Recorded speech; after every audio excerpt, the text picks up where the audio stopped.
so many people that are against conspiracy theories that they're just saying everybody's going to chalk it up as a conspiracy theory anyways. Just release the beat. You know what's really funny, and I think it's hilarious. You know how the term conspiracy theory came about, right? You know who invented it? Who was that one? The CIA. I'm not kidding. You could Google it. The CIA invented conspiracy theory to downplay people that were spreading information about the CIA. It's fucking genius. It's genius. It is genius. Someone's like, what if we just make them all look crazy? How do we do that? We call them a new term. I know. What should it be? I don't know. Sounds kind of like a conspiracy. Oh, Jim, that's it. Like, I mean, it's ridiculous. So all I'm going to say is, bro, like, it's like nothing that we're bringing up. I'm pretty sure if you go back to some of our old podcasts that you're going to hear us dabbling in the same shit we're talking about right now. Completely, man. And, completely. And that was only like these people came up with a fucking vaccine in under a year. People were like, oh, it came out. No, in under fucking 6 months, a vaccine for COVID has been established. Yep. Now, so the test subjects and like, come on, bro, come on. We're running around with AIDS, HIV. We're running around with the common cold, and they have medicine for the common cold, but they aren't saying, here's a vaccine you can take to help you defeat the common cold. I understand people are dying from this. I get it. Completely. I fully, I understand it. I feel for them, but in the same aspect, people need to open their eyes and see what it is. Well, I think, and it's the question we kind of left hanging last time is, at what point do we let the government step in to save life? Like, at what point is our behavior so egregious, right, that the government needs to act like a parent and tell you, hey, you can't do this?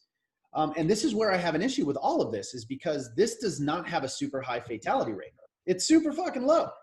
Like, if you're a healthy person, like if you're under, I saw the stats, if you're under 55, you have a 99.95 chance of survival.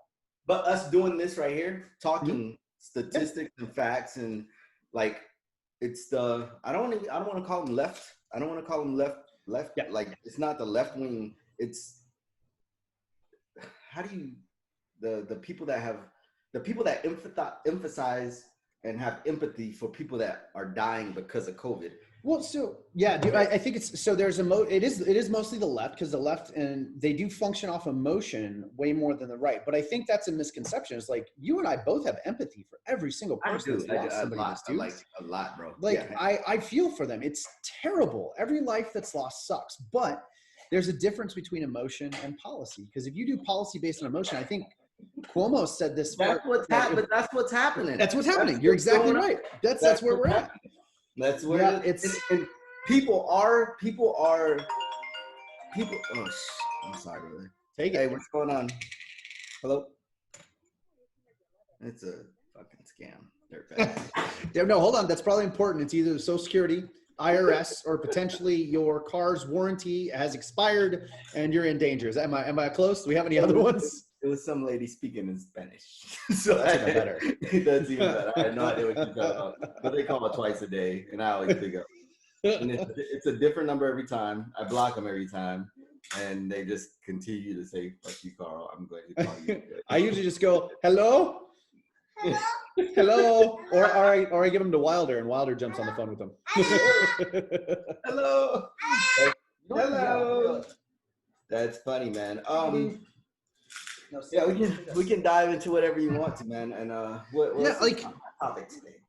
So I was gonna do lockdowns. Like, I think lockdowns was like, let's talk lockdowns. But I think, so what did I write down? I don't even remember what the title of this damn thing was. It was like lockdowns and emotion. It really was kind of the same piece we went with. So I think where we start is, let's talk about, like, I listened to an incredible interview, Megyn Kelly, who, like, on 2 scales.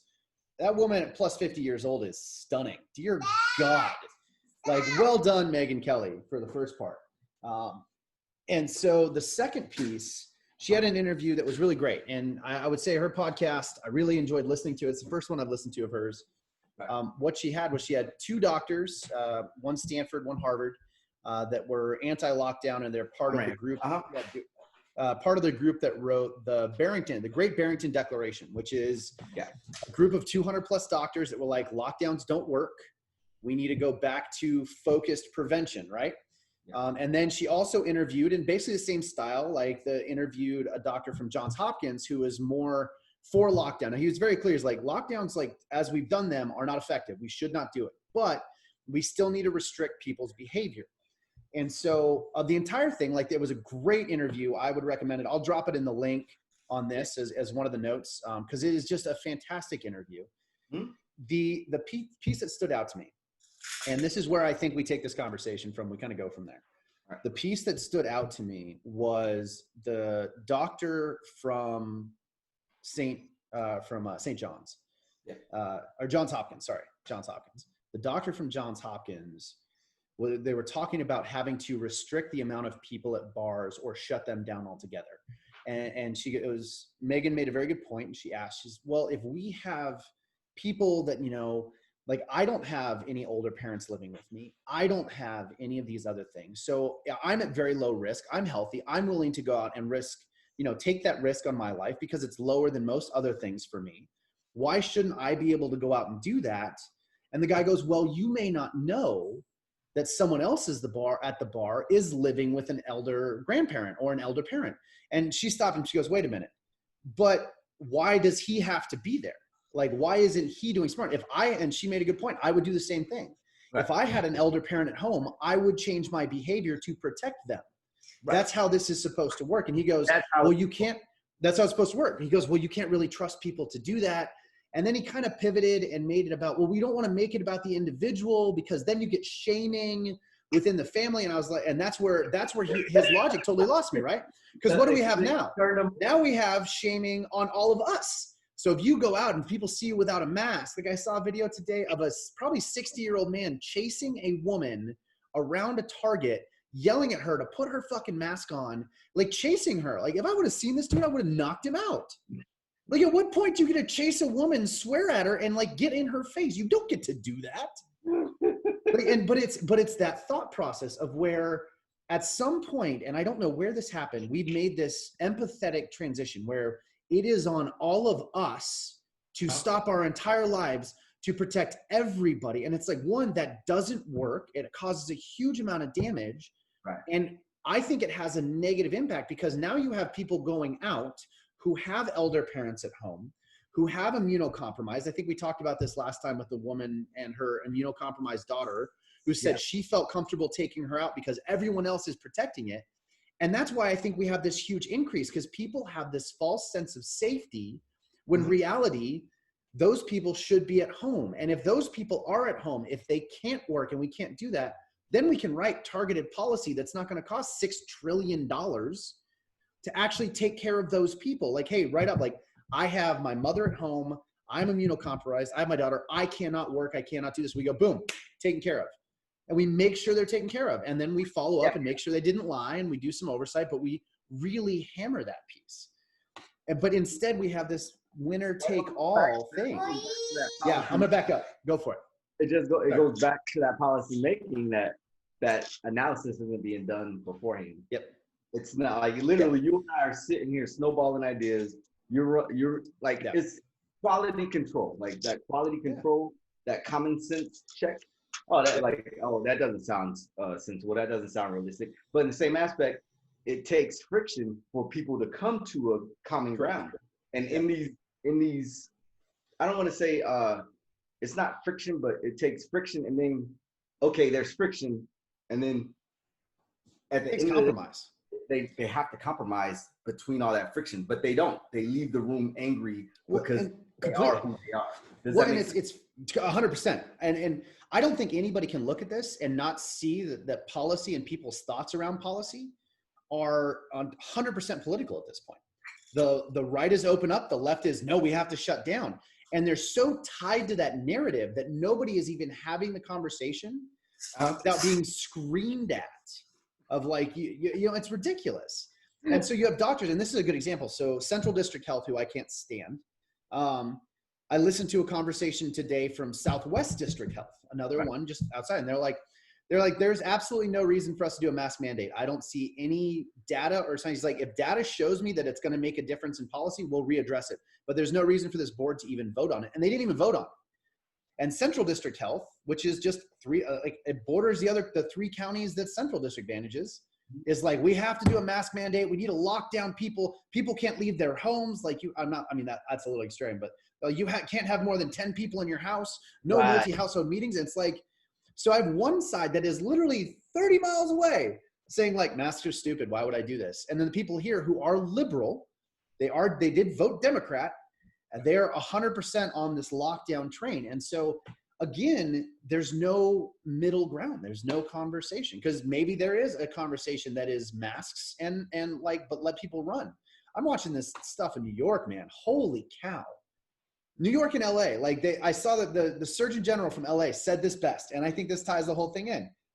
What did he say? It was 1.4% of COVID cases were transmitted, not deaths, not fatalities, transmitted at indoor dining. 1.4%.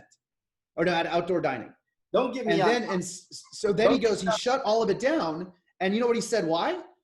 He's like, well, it's not really about the transmission. We're trying to make sure people have less places to go, so they stay at home. What? I'm gonna stop talking, because I feel like I'm just going on a tirade, man. But you're frustrated. I see your frustration. I told you I took a step back.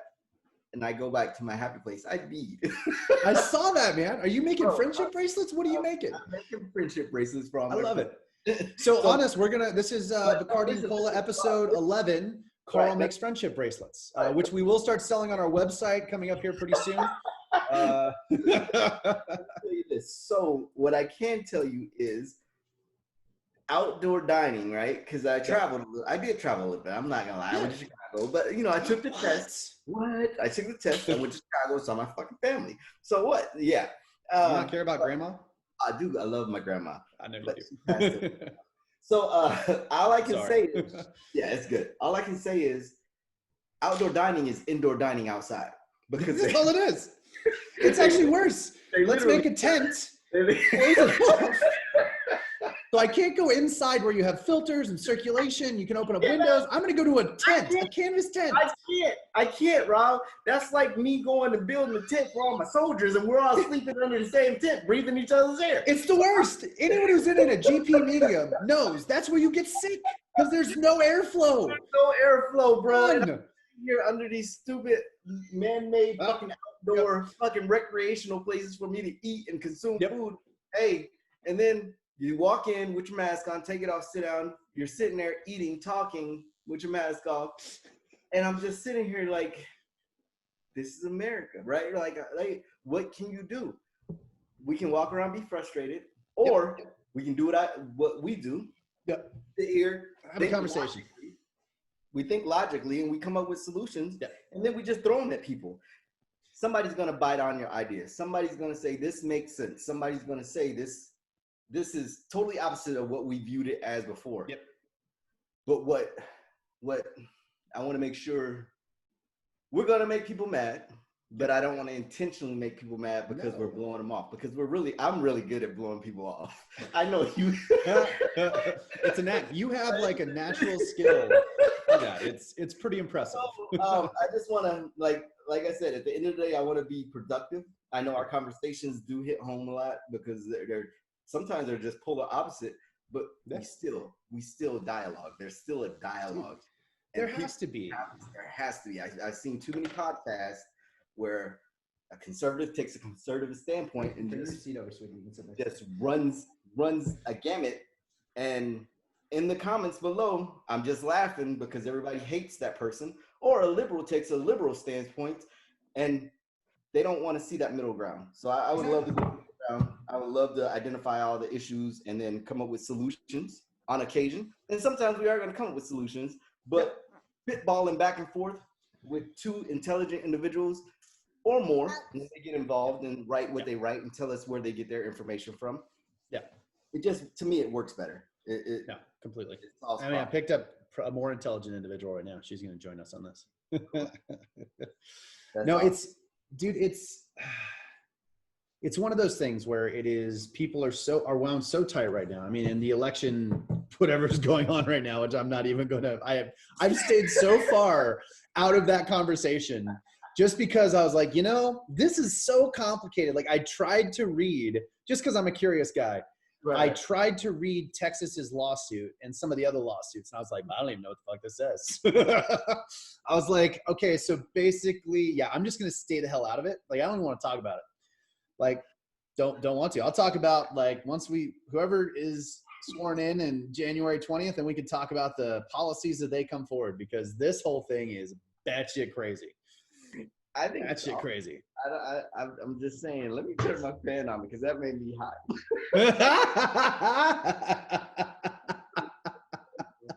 Yo, nice. Hey, all I can say is, man, like the election threw everybody for a loop, and then the response from people is pretty impressive, man. I've never seen anything like this before. No, it's crazy. It's crazy. It actually, like, I will be honest, like, I know some of the dudes, like some of my buddies that are pretty far on the right side, that are like real patriots. Like they're good people. They're not like crazy. They're good, solid people. They're looking at this. They're like, this shit was stolen. And like and honestly, like outside opinion, like no real data, like just looking at it, like, I'm like, this shit doesn't, on a statistical standpoint, none of this makes sense. But you know what? Maybe it did. I don't know. I'm just waiting for the actual court cases to go forward. Like I watched a few of the interviews in Michigan where they're like, I have 2,000 sworn affidavits. I have this. I listened to some data scientists. Like, well, this sounds plausible. I don't really know. Yeah, but like until you have a smoking gun on it, like you can't, like, unless there is like literally, here's the machine that lied for 1 million votes. Watch it do it again. Turn over a goddamn election. Like that is a huge deal. But hey, have you seen the Proud Boys?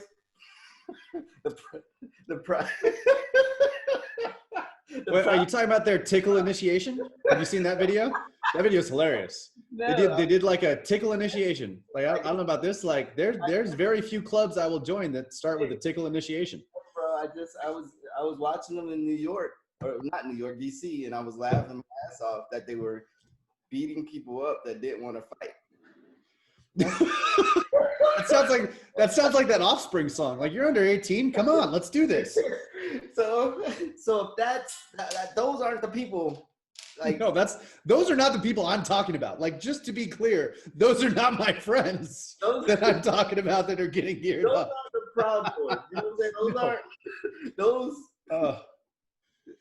That's I don't want to call them Antifa. They're like the Antifa of the Proud Boys. Oh my god, it's so bad with that shit. But it's just, man. You can't just go around. That's not what That's not what we do. That's not what it's not what the fucking cloth most men are made from. No. Not what we're made from, bro. Beating up, like literally kicking and stomping people that are running from you. It doesn't happen with me. That's why I'm still sitting back. Yeah, of course. This is my happy place, man. Like I get to sit here, like, things are good. It's so fun. I like your shirt, by the way. That's pretty good. Yeah, that was pretty good. Have you seen the one? They've got one that's Santa, and he's got a set of freaking PBS 15s on. It says he sees you when you're sleeping. I saw a couple that I wanted to order, but pretty good. I have a wife. Well, hey man, we got to get our freaking merch thing going. We got to get our swag up, bro. Because our swag. Yeah, well, I started working on our site too. I did start working on that loosely to just kind of like a vlog. So we've got our site starting to go. I think I shared it with you. We'll get that up. So everyone that's listening, our site is going to go. I didn't want to address Armando Ortega saying I wasn't bold and embodied. I was a short and stout coke. That was the best comment, Shane. It was so short. That's all we got was who's Bacardi and who's Cola. Figure it out, Sopko. Figure it out. But it happens, man. It was good, man. I thought that was honestly for the comments in the path we're starting. I feel like we've started at more of a moderate topic than I thought we did. Like I thought we came off pretty hard, but I think like a lot of people are like, yeah, I mean, this is pretty common sense. Like I don't feel like there's a lot of people that were jumping in on this with hate.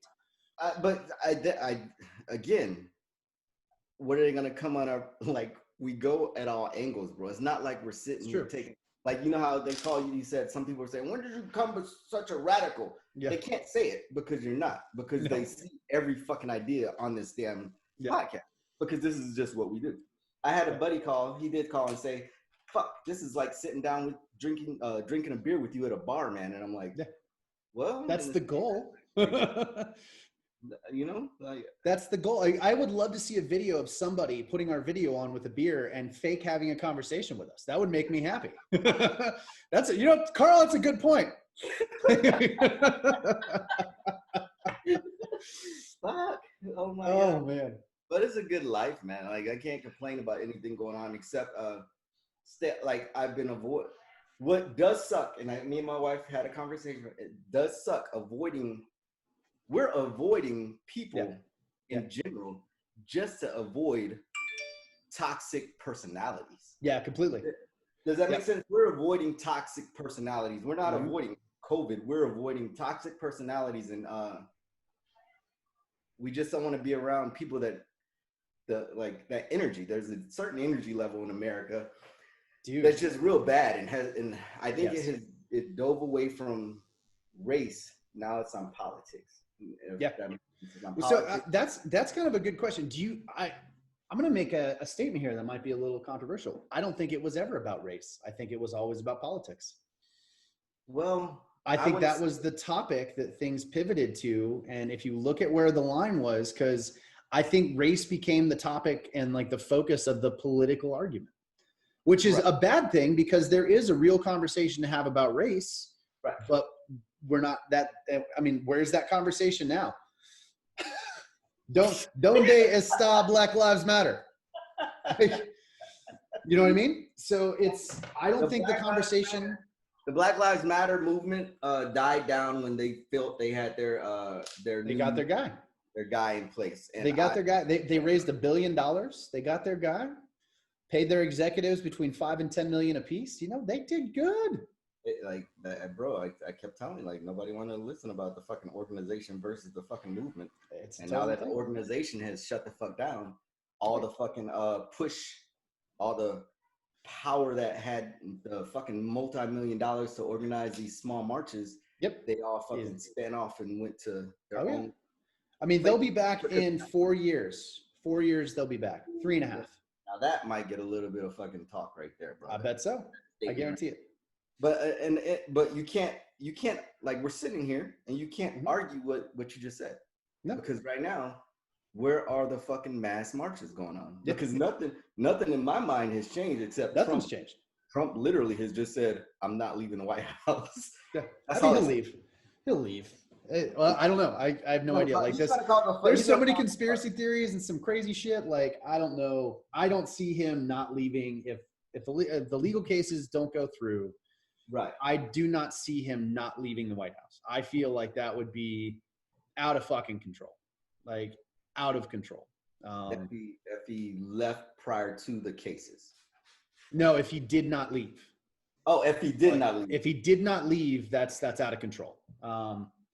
At some point, because I've seen so many different things of people, like, because I guess he did an executive order on voter fraud in 2018. Right. And so, like, it allows, like, some level of martial law, but I was like, dude, like, stop, like, full stop. Like, and believe me, like, a lot of the policies that the potential incoming administration is talking about, I hate passionately. Yeah. Specifically their gun policies. Like, I really hate them. Like, I like my guns.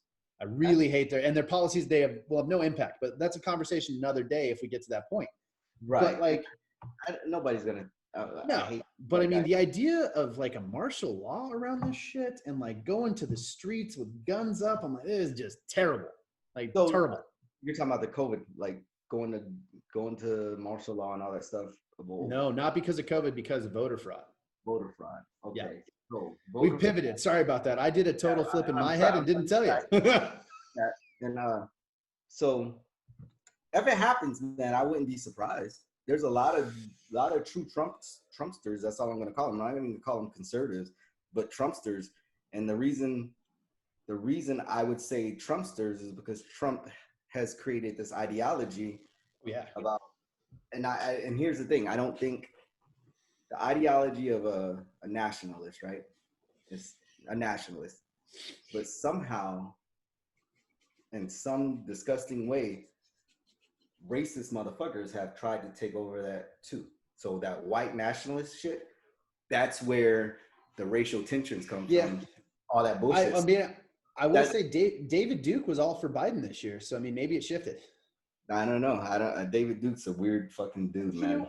If you're a racist, you're a weird dude. I'm just gonna throw that out there. Like, you've got something mentally wrong with you if you actually believe that the color of your skin dictates who you are. The same way you have something mentally wrong with you if you think all human beings are exactly the same.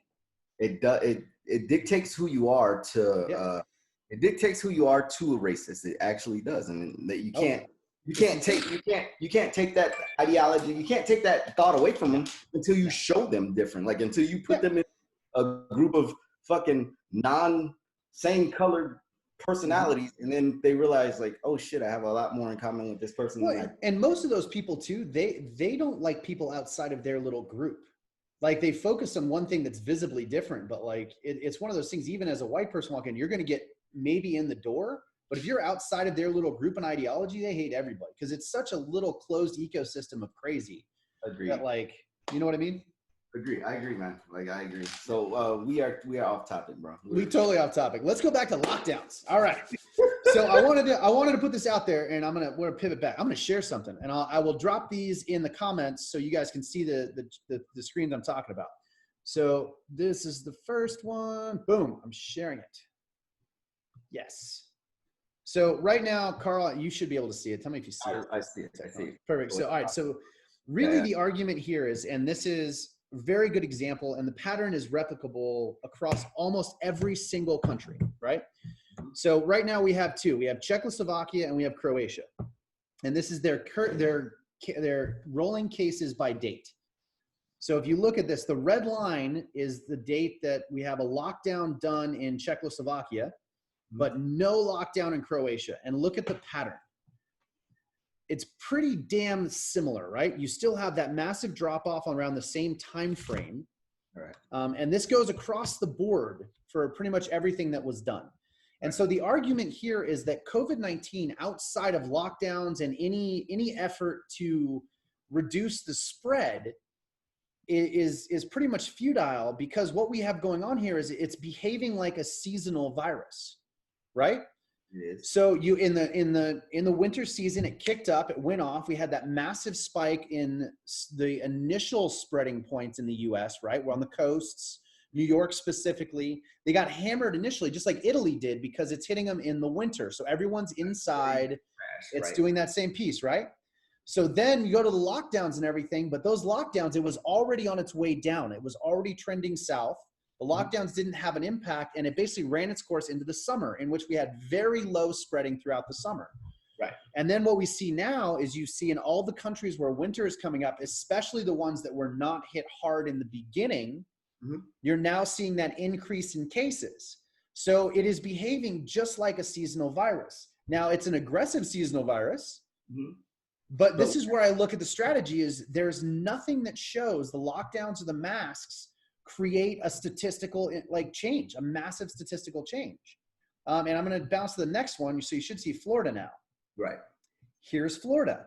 Now, this is where I think this is a big piece, because look at this. So we got 35 days ago, Florida's trending a little bit upwards. You can see the West is trending a little upwards. The South is trending a little more. The Northeast is a little more, but the Midwest is getting hammered. And you know why? It's winter. It's winter is one. And what's the second part is they didn't get hit early.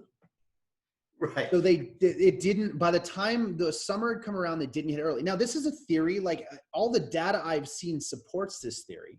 Right. It's across almost every single country. It's across the states. Like, it's very replicable. And the comment that I was made was they made a study beginning saying that COVID-19 was not seasonal and would not behave that way.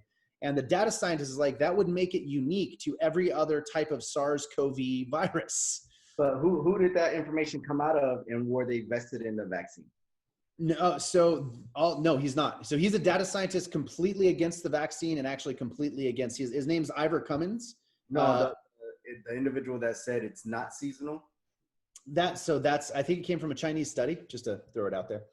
Okay. And from the WHO. But I mean, again, and I agree with you. It's like, where is the data coming from was the intent. And this is where people are bashing on Florida. No. But another piece of it too is, would the same strategy work in places where it's colder? Because Florida, you can still go outside in flippy floppies and a t-shirt. Like, you're not doing that here. It's cold. Yes, you can, brother. Yes, you can. And the same with California. So you can still go outside. Like, but when you force people to be inside, right, in a seasonal virus where, I mean, across the board, vitamin D is like the #1 thing with this. But anyway, so I wanted to share those 2 videos and not get too into the science. And again, please, somebody find data that shows me I'm wrong, because I would like to actually know that I'm wrong, because right now I'm just angry at all the people that are writing policy and looking at these things and still shutting things down when none of the data supports it. And it really does make me think that we're going to a very the theory that I think fits with this is they locked down early and they were touting the success of the lockdowns, right? Mm-hmm. So if they did not lock down again in this time frame, if they did not follow the same suit, and the pattern was the exact same as it was before, it would show they were wrong. And they don't want to be wrong. And you don't want to be wrong when you've cost the country $6 trillion. Do you want to be a policymaker that has kept, like, do you want to be Andrew Cuomo when everyone else is like, hey, this is not right? We're going to see it because Texas isn't locking down again. South Dakota's not going to lock down. Florida's not going to lock down. Like, there are some serious states that are like, we are not locking down. So there's going to be that comparison. There's not enough data to lock down, Rob. No. Like, it's 12 months of a virus that has killed a lot of people. I got people trying to have knee-jerk responses, and I'm only going to call them knee-jerk responses because the knee-jerk responses are causing and creating more issues than the problem initially was. Yep. And when I say more issues, I'm talking about the economy, and I'm talking about people's livelihoods here. Yeah. Right. So I get it. We're losing people that are immunocompromised when it comes to COVID. They're gonna get sick, and COVID makes it worse, and they pass away. But in the same aspect, if we continue to go down the path we're going on, thousands of people and families are losing their livelihoods. When I say that, they're selling their houses, moving back in with their parents, moving back in with their kids. It's ugly, and if you don't care about that, because we can rebound from it. No, bro. June next year is going to be a disaster. I don't know. Disaster. So the other piece to jump right on what you said is, so I looked at this, and every time we do a lockdown, they're like, we will come out of the lockdown once we see it trending down. I'm like, that is irresponsible, even from like a medical standpoint, because when a doctor gives you a prescription, they go, hey, we're going to try this for 2 weeks. If we don't see a change, we're going to try a different prescription, right? It's like, they're not going to keep you on the same drug if it's not making an impact. So with policy, it's the same thing. Like, if we're going to institute a mask mandate, hey, we're going to give this, we should see a result in 20 days. Guys, we're going to do this hard for 20 days. If we see a reduction in cases, we're going to stick with it. If we don't see a reduction of cases, then we're going to pull it back and we're going to try something else. But instead, all they're doing is just adding on and keeping us doing the exact same thing with no measure of effect. And it's crazy to me that we're doing that. So like lockdowns, we're locking down. It works, that's the thing. But it's like, well, then where's the impact? I should see an impact 2 weeks after a lockdown starts. Where's the impact? What you're doing is giving expectation, like expectation management. Yeah. You're allowing people to say, okay, the government is going to do A, B, C, D, F, G for this amount of time. At this date, on this time, we're going to assess it. See, like this right here, common sense. Dude. But what's not happening, it's not. They're saying, we're going on lockdown. In a month or so, we're going to give you the data of this. That's not good enough for millions of people. No, and it's not, and it's irresponsible as leadership to say we're doing this indefinitely. And like, I've heard Fauci like, we're going to be in lockdown for like the next couple of years on and off. Like, dude, no, that is not how this is going to work. No. Like, but it comes back to that thought process. And I think that going back to that conversation that I mentioned in the beginning with the doctor, like where it's like, well, we have to protect everyone. There is a serious difference of belief in the US right now, and it's divided by political lines on how the government runs in our lives. Do you think that the belief is political, or is it it's a belief system that is, I don't want to say it's political. Well, how do I say it? I don't want to say it's political, because when I say I don't want the government running my life, I don't want to be worried about the government assisting me to go to the next step, right? Yep. I personally, I'm not looking at it from a political standpoint. No, and neither am I. But I mean, there's a difference too, is you and I sit in the middle, right? Right. That neither, like, but I think if you were to talk to someone that is a Democrat and says they're a Democrat, they're going to be on the side of the government should save us, and they could have, and we didn't let the government take enough control, right? They're in the side of the government forcing people to do things they don't want to do because the government says it's right. And there will be outliers to that conversation, but at the same thing on the right, you're going to get that the government needs to stay the hell out of my life, and they will probably be too far in the way of not giving a leeway in there. And I think the conversation that we're having, like if you were to tell me, hey guys, everyone's going to wear a mask for the next 20 days. At that 20 days, we're going to go through the data and see if we made an impact. If we didn't make an impact, we're going to try something else. I don't know many conservatives that wouldn't look at you and be like, all right, let's do it. It's the same thing with like when the 14 days to lock the curve, like to flatten the curve, right? Very few people push back. Right. So you're saying that you're saying the government should come out with a figurehead, whoever the hell it may be, comes out in a podium. This is the plan.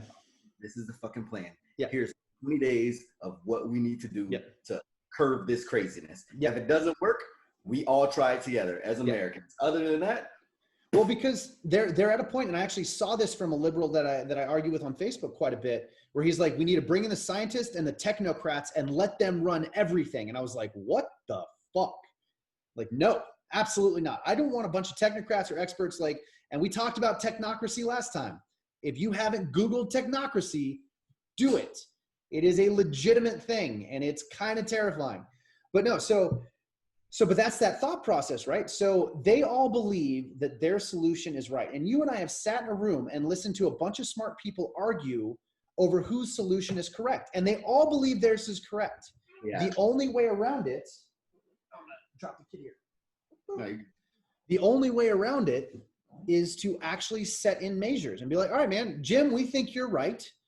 Jim, you get to try yours for 3 weeks. Give me a measure of performance and a measure of effect, which means tell me what you're going to do and the impact it is supposed to have and how we measure it. Right. So hold on. I did that wrong. Measure. Apparently I say measure.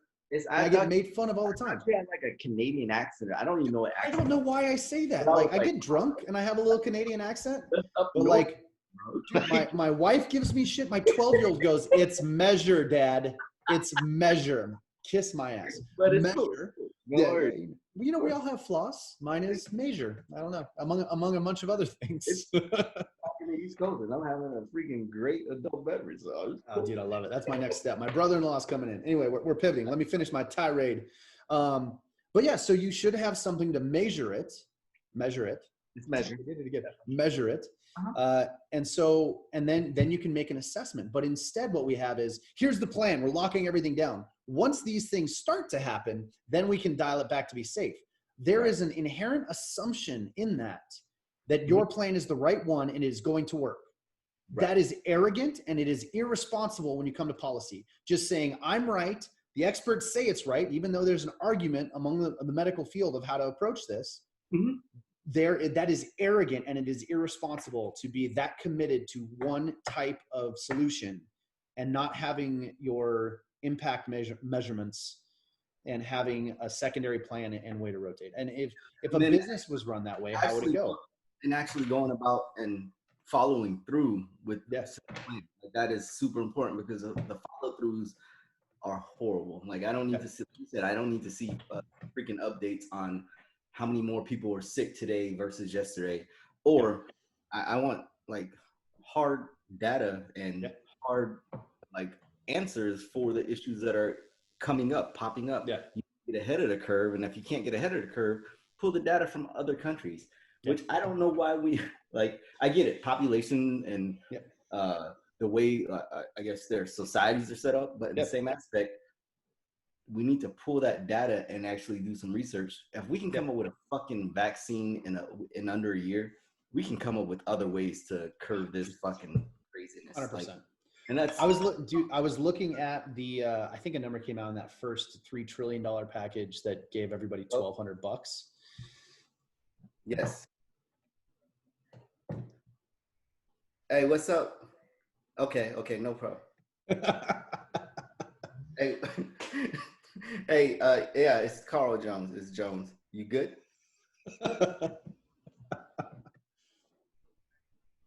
Matt Sarn. No, this is Sarn Jones, man. How are you, man?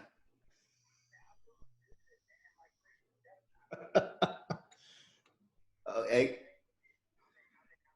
For those of you that don't know, Carl Jones is the type of guy that if he sees a number come up where it's somebody in that list that's a good person, it doesn't matter what's going on. He's gonna answer that phone, and it's important. That's the type of guy Carl Jones is. I love this man. We're not gonna cut that out because it's great. No, I'm a soldier, man. You know how I am. I do, man. Dude, I would have done the same thing. But I'll call it a check on Sergeant V, but it's meant for me to talk to you right now. Like, yep. Yeah, exactly. Yeah, I'm a totally different life. So I saw specialist such and such. I'm like, okay, let me pick this up real fast. But yeah, here we are. We're in the real world. We are here now dealing with this stupid issue, and we need to get these government officials and any bureaucrats that give a damn on the same page as the people. And I'm not talking about the people that are hard left or hard right. No. There's millions of Americans that are just sick and tired of the bullshit right now. I understand we're watching, I mean, not cuss. I understand we're watching the after effects of the election. Yep. Got it. I think a little bit of the mandates are politically driven, to be honest, Rob. I think they're trying to say, all right, we're going to shut down so we can implement whatever we have to and allow. How do you think that election would have gone if we hadn't had the lockdowns? Do you think it would have made a difference? It would have made a huge difference. Huge difference. It would have made a huge difference. Huge difference. The way people voted, it wouldn't happen that way. No. They would have forced people to get out of their houses to vote. It would have.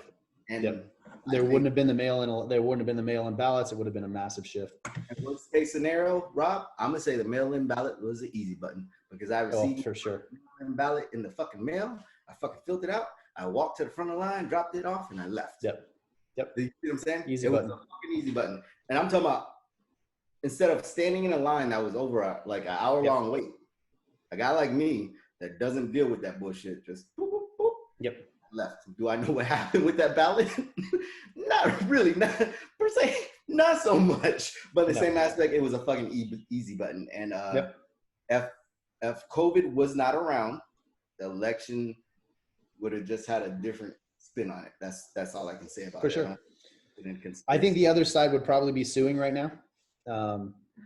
But because I mean, that's what was going to happen anyway. It's so we are so divided politically right now. Mm-hmm.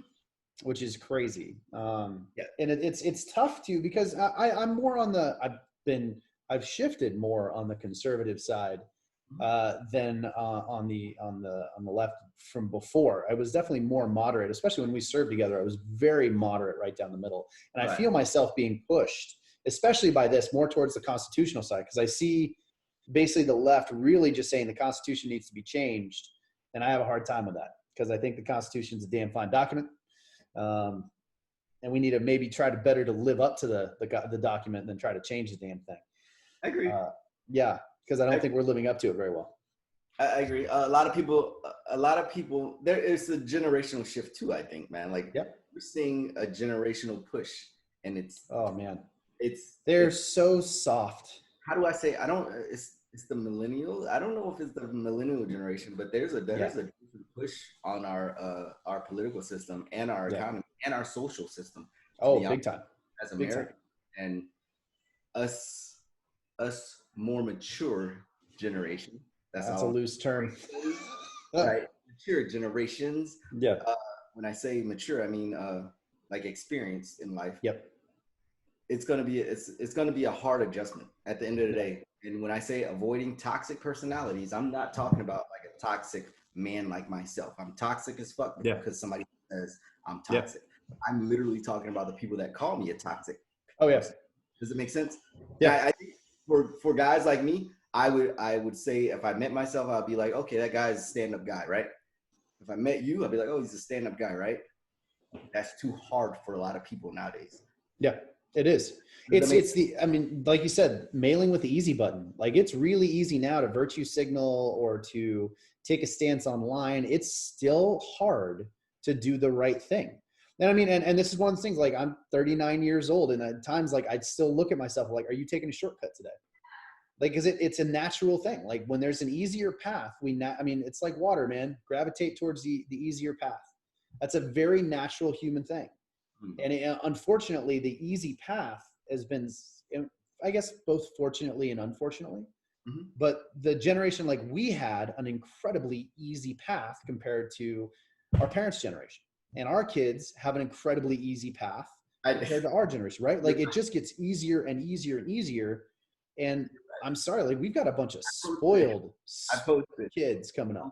Listen, dude, I posted, and I was being an asshole a little bit because I was frustrated, right? So I posted, I said, some of you didn't grow up without a father, and it shows. That's actually, honestly, there's our second shirt. Write that down. There's our second shirt, Carl. First one is hands down, common sense over ideology.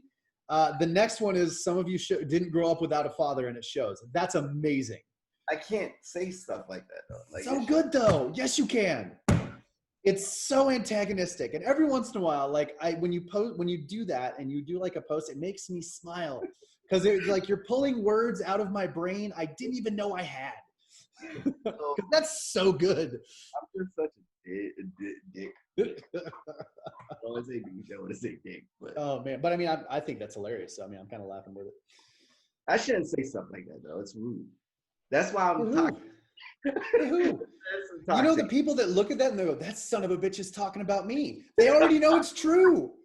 It's not like you pick someone out and you're like, Jim, God, you're a soft man. You can tell you had a dad, probably a good one. Like you didn't say that. You're just making a blanket statement because there is like, and I think there's a mix. There is because you can definitely see the difference between people that struggled in this and struggled either economically without the family life. And you just you pull out my craziness, and that's all it means. Is like some of you guys have not struggled. And that's all it means. But in my fucking morbid, my sick sense of humor, like I said, something that's the same thing, but just different context. And people haven't struggled because of the easy button. The things that men like you have laid out for them, the shit I've done, I know I fucking paid the way for people to be able to call me in the middle of the afternoon and be like, hey man, it's Carl, what's up? Do you see what I'm saying? Like a lot of dudes don't want to go down that fucking path. And if they do, like if you do go that, now it seems like if we have went down that path, now it's to a point where we're pulling back. Like, does it make sense? I'm pulling back because I see, I'm experiencing things that have nothing to do with my belief system. Yes. Like some of it does, but the way you're approaching it or reacting to it, and then I'm giving you common sense solutions, and you're like, nope, I'm taking it to the extremes. I'm going to burn down the city. Well, fuck you. I have shit to do. Okay, enjoy that. Don't come over here with it because you drew your own line. Yep. Come over here with that bullshit. You are now not in my bubble anymore. There's bubble.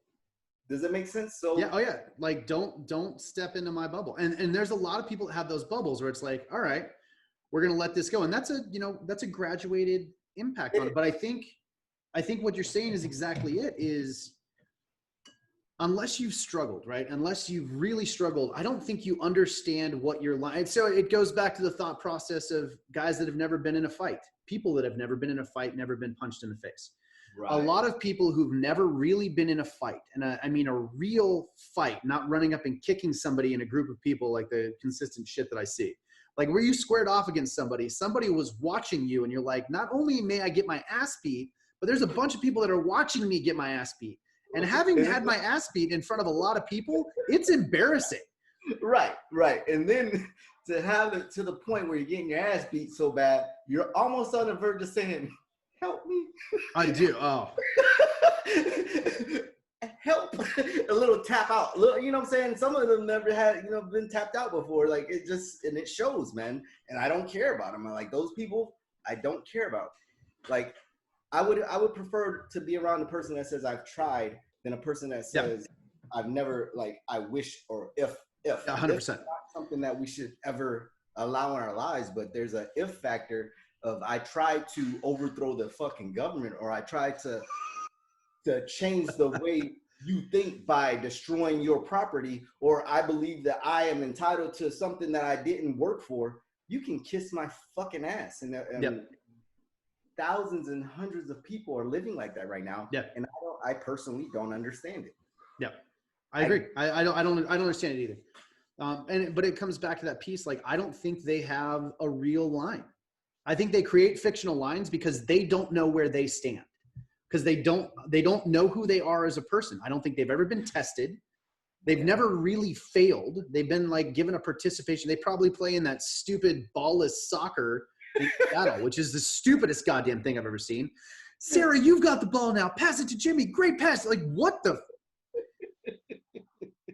Until you've competed and lost in whatever, until you've given it your all and it wasn't enough, you don't understand. Or until you picked yourself back up, given it, and been successful when you didn't think you could do it. I don't think you understand enough of who you are as a person to really have picked a side. And I had a lot of BS sides when I was younger, when I thought I knew what I was. As you should. Yeah, of course. And most of them were based on what the girls I was dating at the time, or, you know, what I thought they wanted. Cause, you know, we're pretty one-track mind at younger ages. Right. But, you know, and it's tough to look back and be like, God, man, I was kind of an asshole and kind of a pussy. And God, I just really, if I met myself today from back then, I would punch me in the face immediately. Like, what the fuck are you doing? You're absolutely correct. I would be like, what the hell are you thinking? Like, stop doing that. That's not going to get you. It's not productive. You're being unproductive, Carl Jones. I would say that to my younger self. But in the same aspect, what I can say, those struggles have made us experience things and learn from them. Yes. Like, we learned a lot from our failures. Yep. And for those that, I think, and here's the catch-all: don't be afraid to fail. Yeah. And I'm pushing it out there to all the people that don't want to listen to our podcast. 100%. They probably won't even make it to the fucking end of this podcast. Nope. See me, don't be afraid to fail, because that's what that shit is. You're afraid to go out into this world and fail, or ask for help, or say, I need assistance to get to A, B, C, or G. Show me how to do it on my own. Fail forward, man. And that's not happening right now. They're saying, give it to me, make sure I'm successful. Yeah, exactly. That's not how it works. That's not how life is. There's a difference between opportunity and in-state. And there's that's the nuance to the conversation. And I think we've kind of gone off topic, but fuck it. I think it's a good topic, because I think the thought process that we're getting back to, where you owe me your freedoms to keep me safe so I don't have to adjust my life, that's that same thought process. That's exactly what it is. And every time, like, I have friends go like, you don't care about me, you wouldn't do that. I was like, whoa, I'm not saying I wouldn't. Like, I'm saying that the government doesn't have the right to tell me to. They don't. That's my point. They do not have the right to tell me what I can do in my house, where I can have this. That doesn't mean that I wouldn't look at my friend who's like, hey man, like, if you want to hang out with me, I need you to wear a mask. I was like, done 100%. Like, there's not even a question. Like, what do you need? Like, hey bud, I'm going to come, like, I want to come hang out with you next week. I've got a parent at home, so I'm quarantining. Would you mind, like, not going to the bars or not going to a restaurant for a week so we can hang out? I'd be like, yes, absolutely. Because that's what it is. But there is so I'll give you an example that kind of blew my mind. And it was having a conversation with two people. I don't want to talk it out there because no, you're good. Talk a little shit. Two people who are older on the opposite side of this. And they were like, well, if I got, like, you wouldn't wear a mask, like, you don't want to protect me. And I'm like, are you serious? Right. Like, if you were at risk, or if you were worried about it, you go, Rob, would you wear a mask? I would 100% wear it. There is a thought process that unless the government tells me to do this, I won't do it. And that's ridiculous. It goes back to that emotional response that you said. Like, they were being very emotional.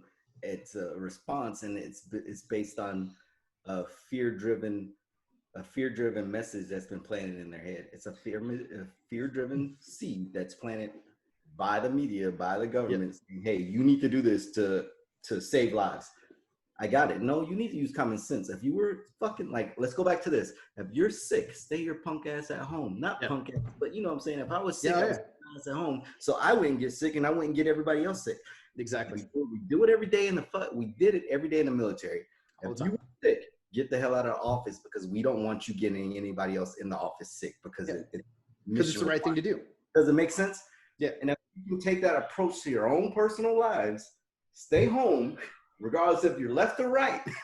If you don't know, stay home. If you have to go out and it's COVID season, I got it. Wear the fucking mask. But the government needs to calm down with you're going to get fined if you don't have a mask. Like it's well, and I think a big piece of that too is the government's also told you if you have to go to work. So if you're essential, like, and I think this is a key part. Right. So let's say you're a diabetic. Let's say you're a diabetic grocery store clerk. Right. You've been told you're essential. You have to go. There is no relief for you. You need to put that mask on and go to work. And that's absolutely ridiculous to me because we're not actually protecting the people that need to be protected. But I think it goes back to that thought process of where, and maybe this is going to probably piss some people off. The people that I've heard say, you wouldn't wear that mask to protect me, you have to be told, are the people that actually wouldn't do it. I think a lot of them actually have that mindset where it's like, I don't need to do it unless I'm told to. Like, I think a lot of them are very self-centered. Well, that comes back to that sheeple thing, you know what I'm saying? That sheeple thing. But I mean, it is, they're not the people that I would call in the middle of the day if I was having a hard time. They're not the people I would pick up the phone and call at 2 a.m. because I needed to do something to save my life. I would not call them. Well, because I don't know. Is it okay? Is it safe to come over there right now? Are you? No, honestly, not even that. I don't think there's that fear piece. I actually think it's a little bit of, they're not the people that would actually put themselves. They're not the people. Yeah. They're not the people that would put someone before them. They would. That makes sense? No. You hanging over a cliff and be like, bruh, I'm going to go grab a stick instead of grabbing your hand and saying, we're going to hold on together until we can get this. Exactly. Those aren't those people. And that part of it's sad to me, man. Like it's sad because they actually believe that the people that are trying to say like, look, I don't want the government in my life. I don't want to wear a mask. Like they're actually looking, you're the selfish ones. And so we have this, like, I have that thought process towards them. The government needs to make you. And I was like, no, the government needs to make you. Like it's a weird thing. And so I think we both are on the outside looking at the other person thinking they're selfish. And it's really hard to respect someone that you think is selfish, that you don't think would do the right thing for you. Does that, I mean, am I wrong on that? I don't know if I went off on a tangent, man. Like, oh, they're not preppers, bro. Like I said, nobody told me to do shit. When they said COVID was coming around and came from China, I went out and bought fucking masks because I didn't want, I've been to China and I've seen them wearing masks. You know what I'm saying? Does that make sense? They wear masks because a lot of people over there are sick. I'm not going to I'm going to do common sense things to help me protect my family, and everybody else can do whatever the fuck they want to. Like, can she hear me? Because that feels nope. She's got her own headphones on, earmuffs. Yeah. We're good. Awesome. So, but all I'm saying is, do the right thing for you and your family, and I think you'll be okay as Americans. Like, continue to do the things we were doing before COVID, and like protect your household. If you can do that, you will be okay. Don't just run around rampant. Like, don't go out spitting on people, coughing on people, doing stupid stuff, but go out there and be normal. In a pandemic. Dude, totally agree. And let's transition a little bit and close this out on one more topic, which I think is, let's talk about, because right now it's the preservation of the healthcare system, right? So it's saving healthcare because we're going to lower like crisis standards of care in some places, blah, blah, blah, the entire piece, which maybe we are, maybe we aren't. I think I've talked to a bunch of nurses and they're like, it shifts day to day from like 50% capacity to 95% capacity because things shift as things happen. So, I will 100% give all of our healthcare workers, they've been tapped in this entire thing. Yeah. So, but what I found out from the conversation is it's not beds. The biggest piece is staffing. It's the same reason they closed the schools here in Ada County is they couldn't manage the staffing. They couldn't keep enough people. And so I think what this shows us and what the big issue is we're highlighting, like there are some cracks in our medical system. We've known it for a while. Yeah. All right. We've allowed these little like interstate monopolies on medical care to make a shit ton of money and not actually do things the right way. And so I think this whole, we got to save the medical care. I'm kind of at the part of it was like, we need to let it fail where it fails so we don't make this mistake again. Like I guess the guy that's running our response here in Ada County, from what I understand, and again, secondhand knowledge, used to run St. Luke's, which is one of the biggest hospitals here. I guess last year he restructured it to save a bunch of money, and they lost like 80 nurses or something like that. So now they're tapped on those nurses because they don't have them anymore. So when we talk about and look at these things, like, I think we have to stop using COVID as the issue. I think COVID is just highlighting the cracks in the systems that are there. And if we only talk about this from how we impact COVID, we should have locked down harder, we should have done this, then we're not taking the opportunity to look at the failures inside of our political system, the failures in our medical systems, and really address what we need to change as a society so that we don't run into this issue again. Because the answer to me is not saying next time we take more personal freedom, which is the easy button, just like sending in a mail-in ballot. It is 100%, man. 100%, bro. I agree with you. I don't think addressing COVID and sugarcoating everything because of COVID is gonna solve our issues. It's not. And it's a pandemic. Yeah. It's not for you. Like, it's a pandemic because what constitutes a pandemic though, Rob? That's a good question, Carl. Like, I haven't looked it up. I've never, pandemic means a lot of people die because of a disease. Is that what it is? That's what I feel. Because I haven't looked up the word. I haven't looked up the definition in a year, bro. I just haven't done it. I'm not an expert. But is that what it means? Because a pandemic, a lot of people are dying because of a disease, creates a pandemic. Those numbers are getting lower and lower from what I'm Well, and so the number, and I want to call this right now because I think it's an important number. And Go ahead. When we look at the deaths from COVID, and then I guess I'll kind of answer your question from there. I'm gonna look up the pandemic while you do that. Go ahead. I will, yeah. Look up pandemic and what the definition is. Bro, I've done it. If somebody, I want one of our fucking viewers, somebody that follows us all the way through the end. Yes. Tell me what a pandemic is, because I want to see if anybody fucking gives a damn about what the term means, because I didn't look it up, bro. Well, I mean, you look at, so H1N1, there were 63 million cases of H1N1 in the US. It wasn't a pandemic. In 2012. They didn't call it a pandemic. I think only like 12,500 died. 63 million cases. That's insanity. That's crazy, the number of people that had that. But it wasn't that fatal. So, but they did call it a pandemic. So what is it the infection rate? Is it the death rate? I don't know what it is. I'm gonna look it up, but I'm not gonna share it on here. But I want to say two things, because I think this is important. Because at what point, and this is the question I want some of our viewers to answer. I want to hear about this. I want to hear what your thoughts are.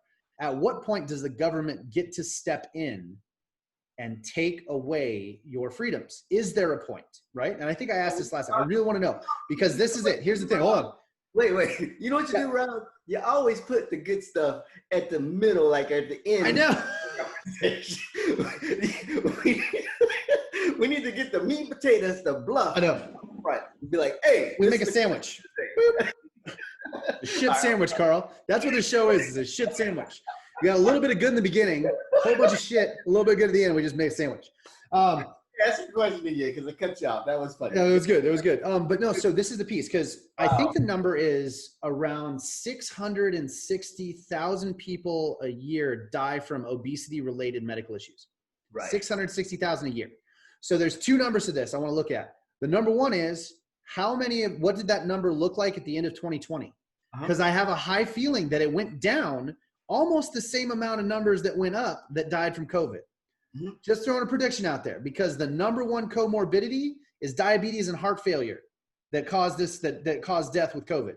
And those two are very related to obesity. I saw that they had a 17-year-old healthy young man dies. That 17-year-old was 325 pounds. He ain't healthy. Not fat shaming, but I'm telling you, he's not healthy. Let's be really honest about this. And so, but this is the thing. So we're losing 600. Tell a little fat fucker to get on a goddamn overweight. Yep, I know. But I mean, I get it, man. But that's where, so if we're losing 660,000 people a year to obesity, does the government get to step in and tell you how to live your life? Because guess what? If those people weren't in the ICUs right now from those pieces, we wouldn't be taxed. So this is the conversation. Again, I'm not underplaying COVID. What I'm saying is like, when you give the government the ability to reach into your life, it's just like a legal case. You set precedents.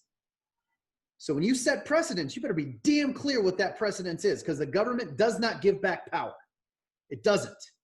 Period. That's my rant. That's the goodness on the end of the shit sandwich, Carl.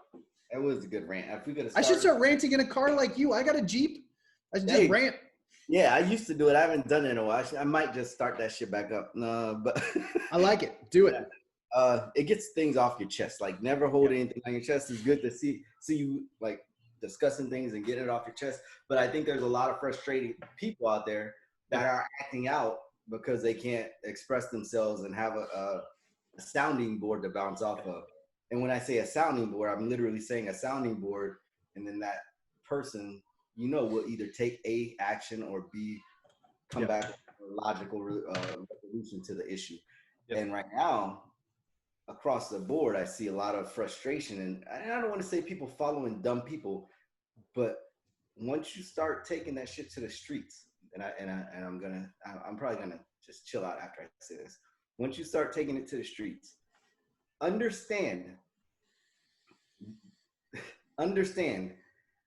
there's a reason why they push certain types of individuals out first. Yep. And that's on both sides of the coin. Like, Black Lives Matter, they pushed out innocent people to go out do, hey, we want to raise awareness, and then came in all this crazy shit, right? Yep. They pushed out, the right side pushed out guys carrying guns. They went out and did crazy stuff. And now you're seeing Proud Boys. And I'm telling you, Proud Boys is nothing but a fucked up version of Antifa in my eyes, because they're out there doing the same things on the opposite side of the coin, punching people that are running from them. That's not crazy. Something that a conservative, gun-toting, loving American would do, because they will lose their gun rights if they get arrested and convicted of a And they should. crime. They absolutely should. So I'm telling you right now, from Carl's standpoint, I'm watching the same shit happen. And I think the dudes that were the Antifa kids have now migrated and said, we're going to cause chaos on the other side, so Trumpsters look really, really bad. Oh, for sure. Control them. Get out there and control them. And understand, don't allow your movement to be co-opted. Yep. Does that make sense? Oh, dude, spot on. And we talked about this with BLM in some aspects, like having an actual movement to try to generate some change versus an organization that had completely different instinct. Bro, and it's super funny to see. It's super funny to see somebody say, I'm a conservative, I'm hardcore conservative, walk up to a church, rip down a BLM sign, take it, burn it in front of the church, and me knowing conservatives, like some super conservative dudes, that's not how they function. Does that make sense? Yeah, like, totally. I mean, it's what I would do. If I was on the left, if I was Antifa, I would put on some Proud Boy stuff and I would go start like doing some stupid shit like that to make it look bad. That's what I would do. Now I'm sitting here like, okay, if that's what they want to do, that's cool. But in the same aspect, you're in the streets now. When you go in the streets, your end state is not going to be what you want it if it crosses a certain line. Concur. That line is pretty thin right now. Yeah, it is. It is, man. It's to a point where if the wrong person's family gets caught up in this thing, it's not going to be. It's going to be ugly quick. It's going to be ugly quick. And I'm just like, hey, go ahead, keep doing what you want to do. There's a lot of new dudes trying to get into gun life and go around and say I'm a gunslinger. And I love doing this, and they're conservatives, and they're going to jump in with these Proud Boys that are nothing but Antifa, and I'm going to sit here and say, you dumb fuck, and then your life is going to be in your own hands after it gets done. So let's end this with a public safety message, which I think is a good one, which is if you have bought a gun or you own a gun and you have not taken a training course, then if you're on the West Coast, call me. If you're on the East Coast, call Carl. Yep. And we will happily run you through some training remote and then hopefully get together face to face and do it. If you're carrying a gun and you have not gone to at least one solid training course, you're wrong and you're an idiot. And I don't respect you. So at all. Like zero respect. Like it is a tool. I am 100% pro gun, and I think everyone should own a gun. Like if you ask me in my scale of pro gun, it's from 0 to tank. Like own what you want, but like you need to be responsible and be trained in that weapon, because otherwise you're going to hurt someone you love. And the thing is that if I'm not an expert on that weapon system, I'll find one. Teach you. I will teach you the. There's so many good professional courses out there. Like there's no excuse these days, man. There's no excuse. There's so much you can learn. So I'm just don't do something stupid. Yeah. My kids. Yeah, exactly. Dude, Carl, this was a blast again, man. I'm so happy we're doing this. I like this format. I think we'll do a live one on the new year just for the hell of it. But like, let's keep this going and enjoy the hell out of it. What do we want to talk about next week? Do we have an idea? Man, I don't know. We need to go light. It's Christmas, bro. It's Christmas. Trying to be light. It's Christmas. Let's stay really light and invite Sean O'Dowd on. It'll be a super light conversation. Come though, you know he's always so I'm so aggro. Sean O'Dowd legacy right now. I know. Yeah.